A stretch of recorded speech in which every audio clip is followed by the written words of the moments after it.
Support for this episode of PBS Reno Arts is provided by the Nevada Arts Council. Arts and creativity make us stronger, fueling innovation, prosperity, and thriving communities across Nevada.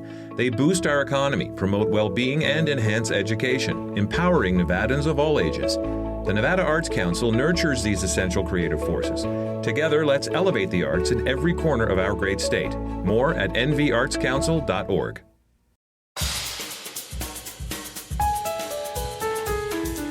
This is PBS Reno Arts. I'm Dave Santina in the studio at PBS Reno in Reno, Nevada. And I'm excited because we've been talking about getting together for a long time to do this, over a year now. I got Mary Bennett with me. Woohoo! Thank you for coming, Mary, from a lot of places, but Brüka. We're talking about Brüka Theater because the website calls you the producing artistic director. Is that still the proper title? Yeah, as long as it hasn't been taken down. It's still there. Okay. Still there as of a few hours ago. Perfect. So we're all good. But when this podcast hits the digital air, it will be 10 days into your new season with the show Club Inferno. And so I figured this is a great time to preview the upcoming season. We've been talking about it. A year ago, not quite a year ago, we talked about it, and it was too far into the year. And you said, let's do it when there's a new season coming. We can talk about that. I put you off, is what I did. You did. You put me off, but you did it in a gentle, kind way. Oh, I'm so glad. And I felt warm. a cushion of relief. I landed softly. I'm so glad. Thank you so much. And that's for why that. I'm still on the website. So we're right in the middle of Club Inferno. If you're listening to this, you have probably a good almost 2 weeks to get to see the show before the run is over. It runs through November 1st. So let's start with Club Inferno. Tell me about this. Oh, it's a great show. Really fun. We actually were waiting about 2 years to do it. You know, it's interesting with the gestation of theater and people bringing things to you and sharing them. And so it's an original show by Kel Cattell, who works with our theater company and is a Reno native and went to San Francisco, California, a playwright down there, has a great history, wonderful storyteller. And so Club Inferno premiered in San Francisco in the 1990s, and he took a lot of his experience here in Reno in the clubs in the 1990s to give it kind of a 4th Street fun vibe and invented this place called Club Inferno. And then he mashed up the story of Dante's Inferno with a Reno clubby club. Okay. And so here we have Club Inferno. Oh, fun. And it really is Mean Girls in Hell. It's so much fun, and it has been played a couple of different ways. Drag queens played the roles in San Francisco, and he wanted to cast it authentically here in Reno. And so the ladies have taken over. We have such an incredible cadre of female talent in Reno. So he wanted to honor that as well and bring these ladies to the stage. And so Dante, Robin Soley is Dante, and she's kind of a seasoned nightclub singer who gets hit on the head in a show, which would be a bummer. And, most of us go on, but no, not her. She falls to the ground. And then suddenly the dream experience of you travel through the levels of hell and you learn your lesson. Okay. Or you don't. Does she need to learn a lesson? She wants to. Oh, I see. Yeah, so that's the actor's objective, right? No, you don't necessarily need to do it. You want to do it. So she does. Yeah, okay. She wants to do it. Sometimes, depending on who she meets, because she meets there's who is she? She meets Cleopatra. She meets, Lucretia Borgia, who tears her to pieces. She does meets these crazy. She meets Mama Cass. Oh, really? And Karen Carpenter, who have turned into opposite ends of the spectrum. They are, but they're in love. Oh well, of course. Why not? Of course, it's really fun. It's absolutely silly, wonderful, over the top musical. I think that sounds like a wild show. So at the time we're recording this, I will be completely honest. The show has not started yet, it's actually starting in a few days, so we are a little ahead of it. So I should ask how it's going as preparations get finalized. It's going really great. I got to watch rehearsal last night, and the actresses are super fun and open. And then we have 2 actors in it who are also super fun and open. And they're having a great time. It was really a ball to watch it. I couldn't remember her name, and so I stalled for a moment. Amy Simple McPherson. McPherson, that's it. Do you remember her from the 1920s? So she was a preacher woman. I was not. You were there. I remember. Come on, you were there. Okay, that one time. I do remember a lot of old actors because I had an older she mother wasn't an actor. who was. No, Yeah, she was. of course, you that's had an right. older mother. Yeah. I mean, that would be weird, but Well, yeah, I don't. Yes, she I was want older a younger than me, mother, really. but she was older than my other friends' mothers, which meant I learned a lot about musicals. So was mine. And grew up listening to things and learning about shows that no one else knew. So I had mistakenly just now thought that was a person It's who was in a your performer. pocket. Well, she was a performer, but she was a preacher, and which was interesting in the 20s. And so she had a following, and then she got kidnapped. This is a whole podcast, but This is a true crime show. it really is. But ends up, she was having an affair.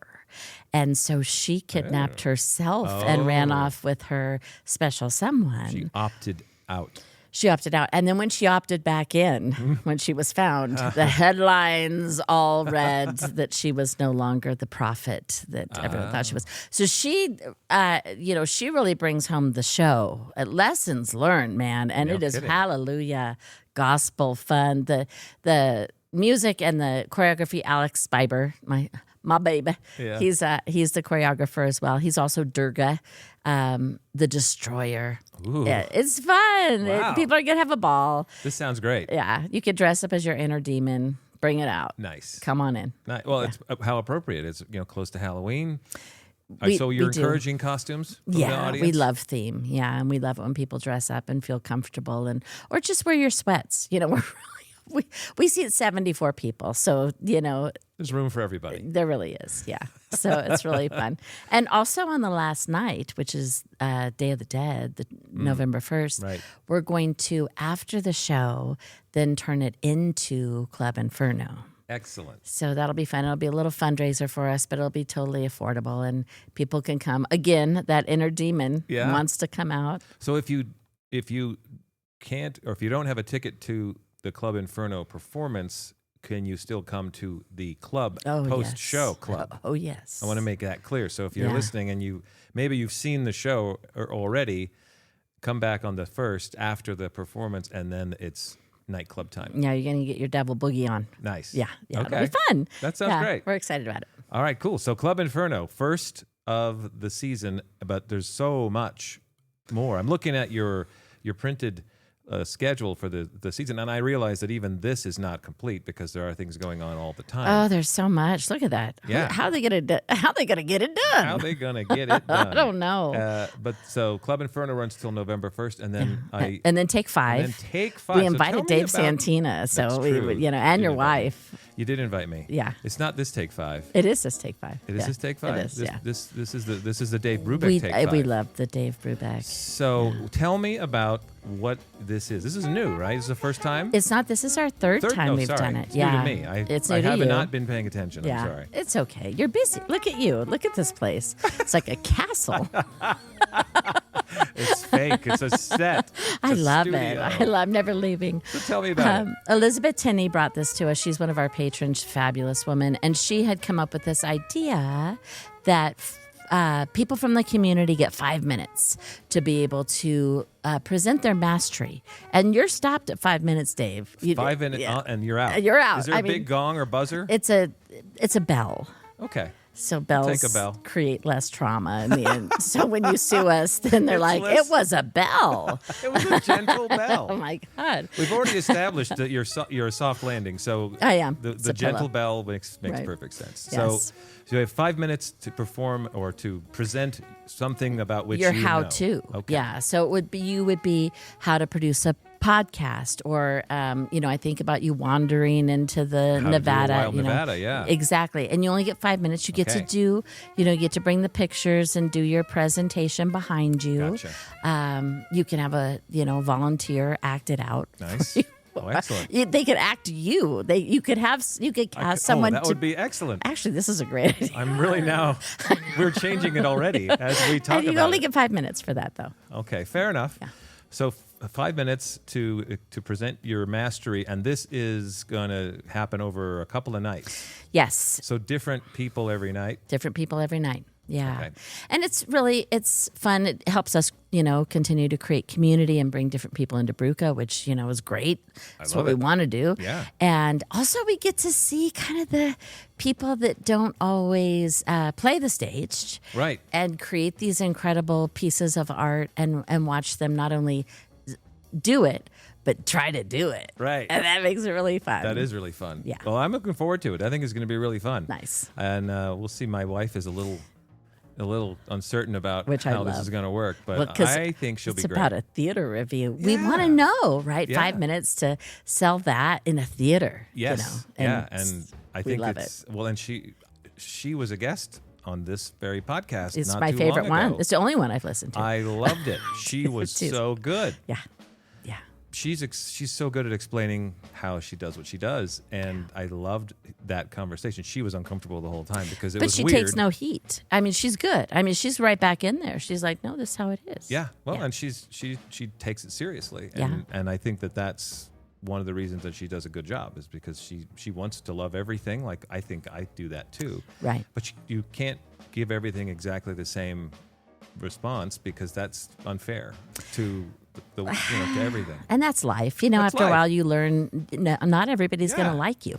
Right. That's a hard realization, but it's real. I'm still struggling with that. I mean, every day I struggle. But there are a lot of people that don't like me. So there it is, But it's Dorothy Parker. And that's when we first met years ago when I was doing Dorothy Parker, who was a critic, right? And she wrote, Katharine Hepburn ran the emotions from A to B.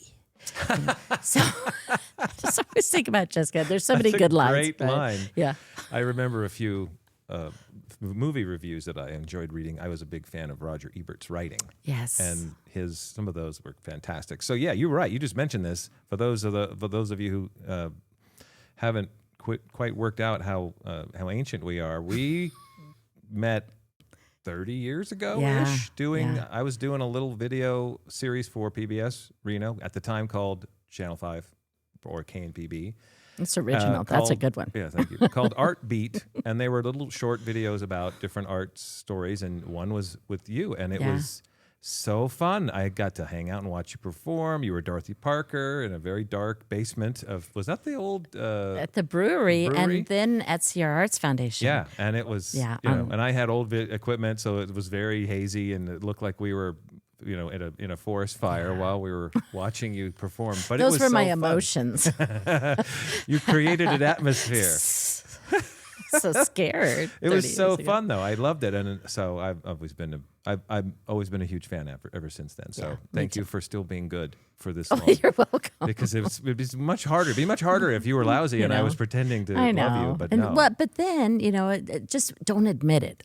That's the whole deal, right? The people are like, "Wait a minute, I thought I saw you be bad, but all right." But you were just pretending. That's right. how good you are. I was acting. You were acting bad. Well acted. All right, so I don't want to absorb all of the time talking about Take 5 and our history, but one of these days I'll get that story up on our YouTube channel or on our website, and somebody can watch. I'd love it. I would love it. So after Take 5, we get into Buttcracker Neverland. It's the holidays, and here Happy comes holiday. the annual Buttcracker. Only this has got an extra addition to the name. Well, we do that. So we change the theme every year because that's, why do the same thing over and over? Because it's more work to change the theme. And that's what inspires us to do it. We're not ever going to do the same show over again. We get so bored so fast. We're like, hey, there's a squirrel. So we have to keep things going. And so we don't actually do Buttcracker every year. We want to be inspired. These are little bunny quotes. Nice. To do it. And the reinvention of the parody of the Nutcracker for us is what is so much fun. Like my favorite year so far, and there's been a lot of them, was the Mary Shelley Frankenstein year that we did. And, it's just the story of the Nutcracker and the narrative of it really lends itself to whatever you want to put on it. And last year we did Little Miss Sunshine meets Dance Moms. Oh, wow. And I got to play Olive, who I renamed Onion. Nice. Because, I get to play an 8-year-old every year, which is suitable in my maturity level. And they're funny, and we have a great time, and we play. And they're hard. They're hard. It's hard to play an 8-year-old when you're, over 29. I bet. Yeah, but that's okay. So how do you put that together? Because every year it's a little different. The script is different. How do you write it? How does that? What's the process of this? Because I find this stuff fascinating. Yeah, you're coming up on the holidays, but you've been working on this for much more time before that, or much earlier, right? Yeah. So we have, it's a ballet. So it is a ballet. So we use a narrator. Right. And we use the base narration from the Nutcracker that we've parodied over the years. So it's really shifted and changed, but we do use a pattern. And then the narrator changes to suit the show. So this year, it's, I believe, will be the parents of Mr. Darling, who will be narrating. We'll see. Okay. And that's Mike Grimm, hoping he's not having to drive Liam to hockey at night. There's so many things in life, right? We're all busy. And I'm like, please, how can we get him up to Tahoe? So it's the Darling family instead of being the regular Clara family that it is. And so it changes into the Darling. And here comes Peter Panic. Not Peter Pan, and he's like, everything's an emergency. So, and it evolves from there. And so the parody is fun for us. And so originally parodying the Nutcracker was great. And, we had such a great time with that then laying the themes on it and seeing how they fit. Delicious. That's really fun. It's a mashup. It is very much a mashup. And we have an incredible group of people that continue to latch themselves onto it. Some people hate doing it. It's just, it's to them, it's like it's Shakespearean actors. They'll come in and say, subpar, I won't do this butt cracker, I love it. It's silly. It's fun. You lose a couple pounds. Why not? Why wouldn't you? It's way better than shooting yourself in the thigh. Well, I don't know because I have not tried that. I have not either, but I'm going to guess that being in Buttcracker Neverland, you can already put it on the poster as a quote from me. Buttcracker Neverland, way better than stabbing yourself in the leg. With a needle. With a needle. Oh, good. That's good for downtown. I like this. Oh, right. Yeah, I like where we're going with this. It's better. You might draw some people in who you didn't ever So expect. far, I think the tickets are starting to tick. I'm watching them go. Anyway, it's a lot of fun. People like to come back. They have T-shirts. They're like, I've been to the Buttcracker. I mean, but if I were coming, I'd say, I've been to the Buttcracker. Oh, you would. I love it. Yeah. It would be fantastic. Yeah. That's December 5th through the 21st. Yes. And then you take not very far off, just a few weeks off. No, we don't like to take any time off. In January with Lonely Planet. Yeah, Lonely Planet, beautiful show, Stephen Dietz. And it's really interesting because we're partnering with our center all year. So we like to have these community partnerships. Like if the Eddie needs something, we want them, we're going to have an Eddie bin and people can bring what the Eddie needs, or, Black Hole has partnered with us for years to do like little gloves and all these beautiful things. So it's great. Our patrons really like to support. And so our center and my buddy Stacy Spain, we love creating art together. We love supporting what our center does, which is so incredible for our whole community. Yeah. And so we partnered with them for the year. And Stacy, who's the exec director over there, is going to direct The Lonely Planet. And we have the stunning Bradford Kayaya and Rod Hearn in it. And I saw them not too long ago at it was a Brüka martini party fundraiser. You do it every year. Yeah. And I asked them if they would come and talk about it. I love this. So they will when we get closer, they'll come in and talk about it. Oh, I because love I this. think that would be. It's a beautiful really piece, beautiful. and So- it's For those of us who don't know the story or don't know, aren't familiar with Lonely Planet, can you introduce it?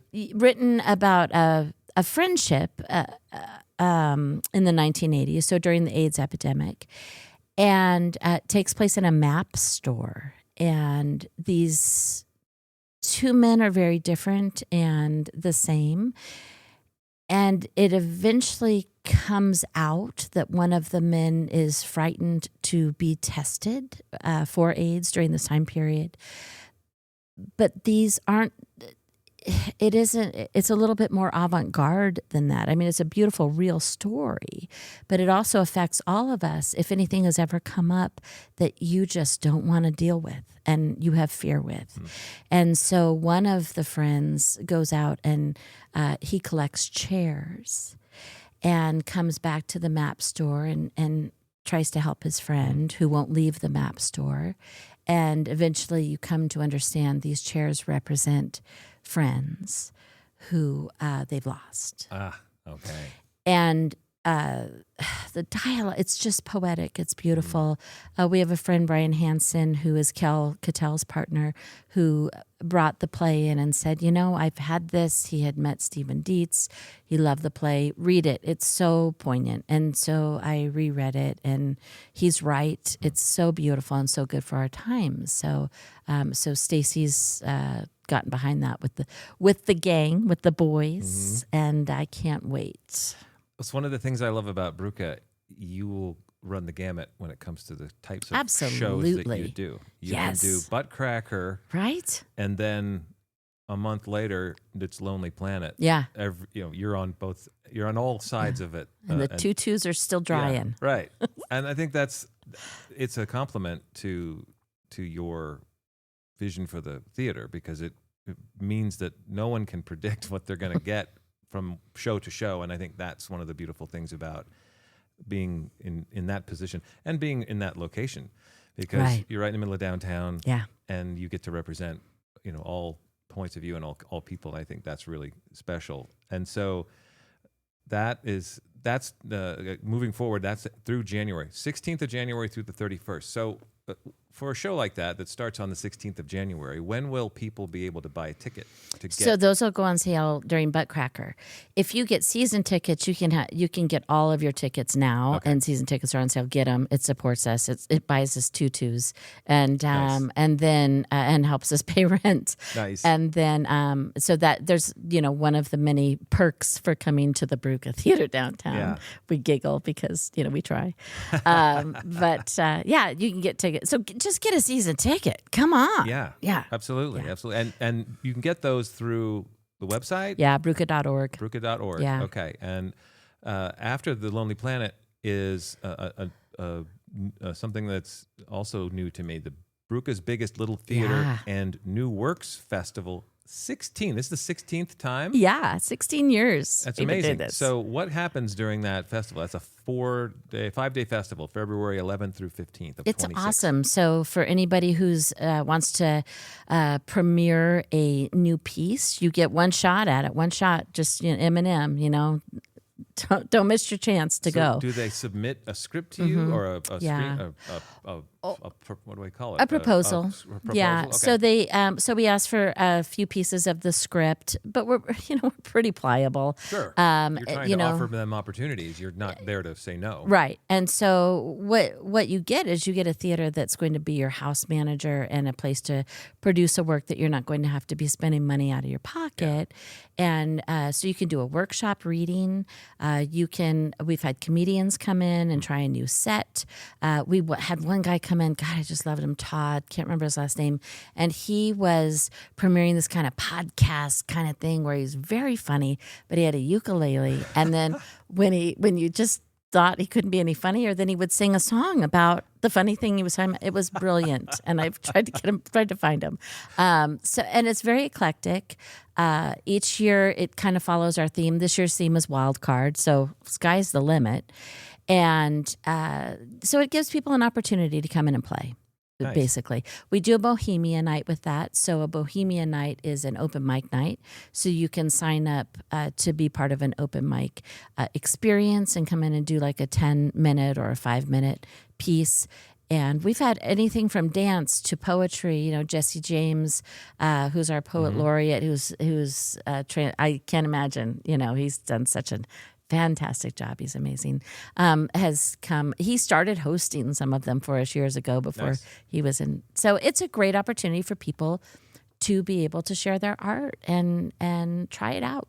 Cool. And that's February 11th through 15th. Yeah. And so I'm taking it that in that festival, every day is different as well. Every day is different, and we'll have like Thursday night, if it's a full-length play, we'll do the full-length play. Okay. Friday night's Bohemia. Saturday night, we'll run 4 plays back-to-back, basically, with the half-an-hour turn, and same with Sunday. We wanted to kind of get some kids, some new works by kids in there for a Sunday. We'll see. We're opening it up on October 1st for people to get their submissions in by November 1st. Okay. Yeah. So it just opened. We're recording on the 2nd, and this is posting on October 20th. So by now, So the hopefully opening's we've like, gotten a bunch. that's what it's like. The crypt is opening. It's creaking open. Yeah. So you mentioned young people, kids. I know that Brüka was originally supposed to be, it was a children's theater, right? Yeah. So you've got Brüka Theater for Children. There's always a piece of that, and that's coming up in late February, the Sporkles League, a hero's adventure. Yeah, the spoon fork people. Is that a spork?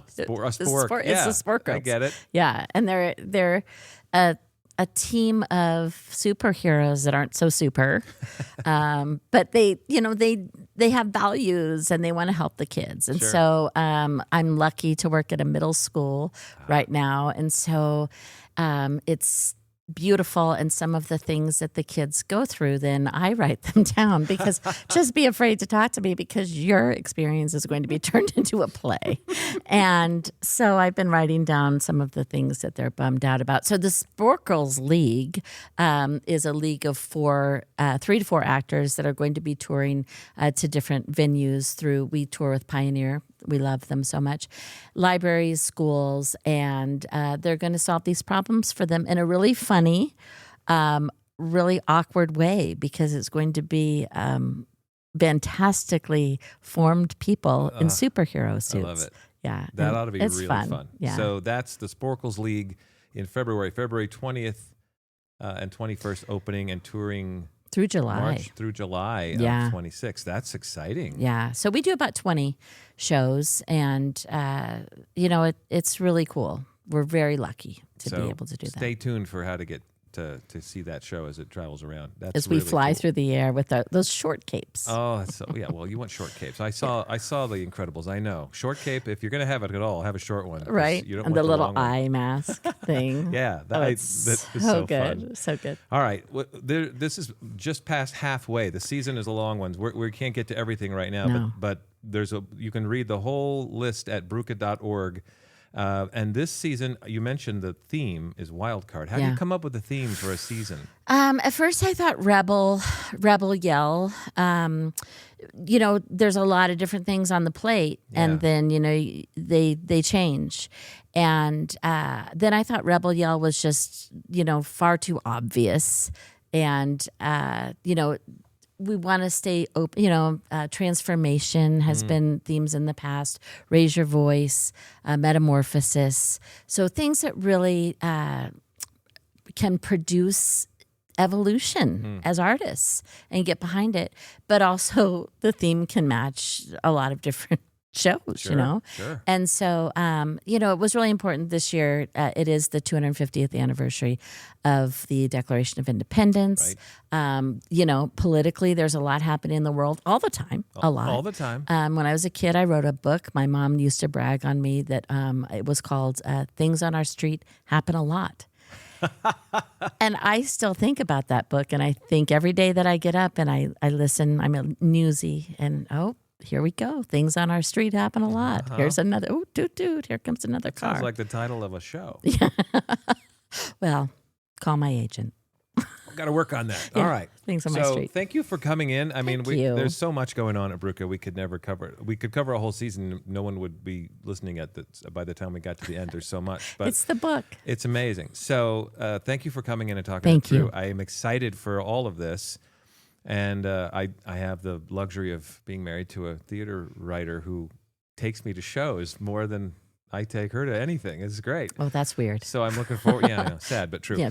But I'm looking forward to seeing many of these, either just for my own pleasure or as a plus one for a review. So Well, we we'll love see. and appreciate you both very Oh, much. well, Thank you. Thank you. Yeah. All right. Well, before we go, I want to tell everybody to watch Artifacts on PBS Reno. That's via broadcast or streaming on pbsreno.org or the PBS Reno YouTube channel or the PBS app. Also, read art views at pbsreno.org. Now, do you have a question or maybe a comment or a suggestion? If so, I dare you to send them to me at podcasts@pbsreno.org. I'm serious. Send me thoughts. My thanks to Mary Bennett, and thank you for listening to PBS Reno Arts. Support for this episode of PBS Reno Arts is provided by the Nevada Arts Council. Arts and creativity make us stronger, fueling innovation, prosperity, and thriving communities across Nevada. They boost our economy, promote well-being, and enhance education, empowering Nevadans of all ages. The Nevada Arts Council nurtures these essential creative forces.